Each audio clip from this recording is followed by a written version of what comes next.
All right, let's talk about something that we all deal with. Meetings that are a complete and total waste of time.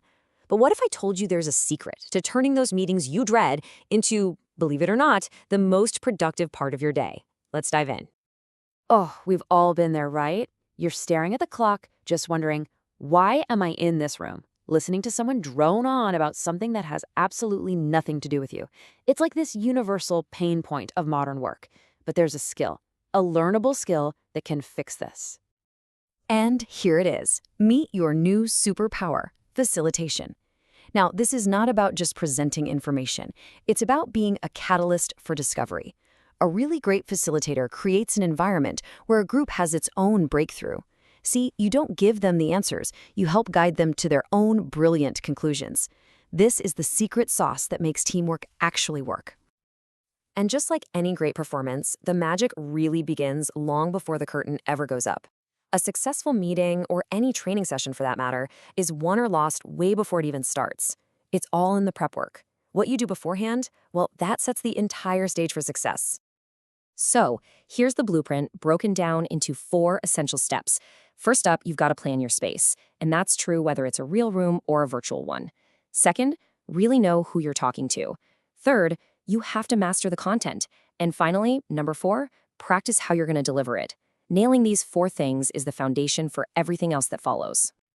You know, even something as simple as how you arrange the chairs is a huge strategic decision.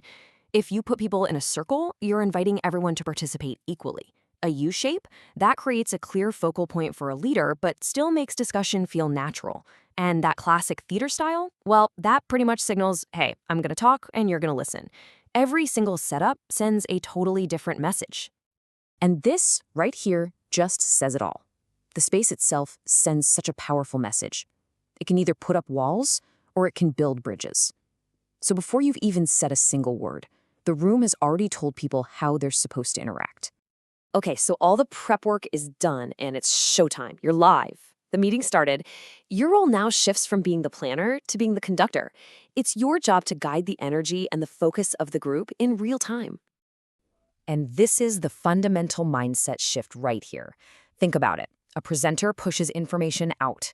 A facilitator pulls wisdom in.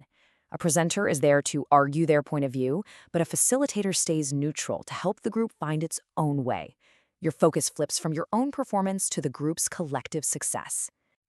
And here's why that shift is so important. All the research shows that only about 10% of what we actually learn at work comes from formal training sessions like a meeting. The huge majority, a full 70%, comes from just doing the job, from hands-on experience. A great facilitator knows this, and they work to connect the dots between the ideas in the room and the real work that people have to do every single day. And to make that connection happen, you've got to keep people engaged. Here's a great rule of thumb, especially online. Create some kind of interaction every 3 to 5 minutes. It can be as simple as using someone's name or asking a really good open-ended question, or even just being quiet and using silence to give people a moment to think. This is how you turn a passive audience into active participants. When you boil it all down, it really comes down to this. Your power as a facilitator isn't in what you say, it's in what you ask. It's about listening so carefully that you can hear what's not being said, and then asking that one question that unlocks a whole new level of conversation for the entire group. But hey, the job isn't done just because the meeting ends. This next part, the follow-through, is what separates the pretty good meetings from the truly great ones.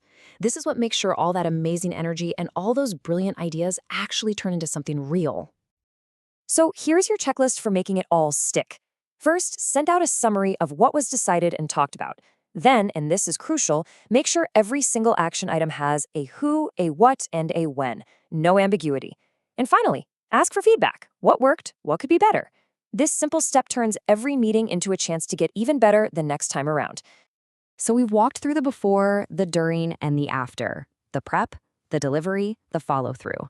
But all 3 of these phases are really powered by one single thing: a fundamental shift in how you think about your role. And this is the big takeaway. Your goal is not to be the smartest person in the room with all the answers. It's to create a process where the collective genius of the entire room can shine through. You're not the expert anymore. You're the expert guide who helps the group find its own treasure. And that's what it all comes down to. You are an architect of discovery.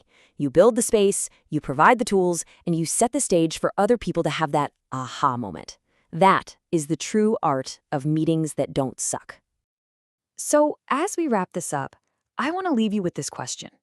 Just think about the very next meeting you have on your calendar.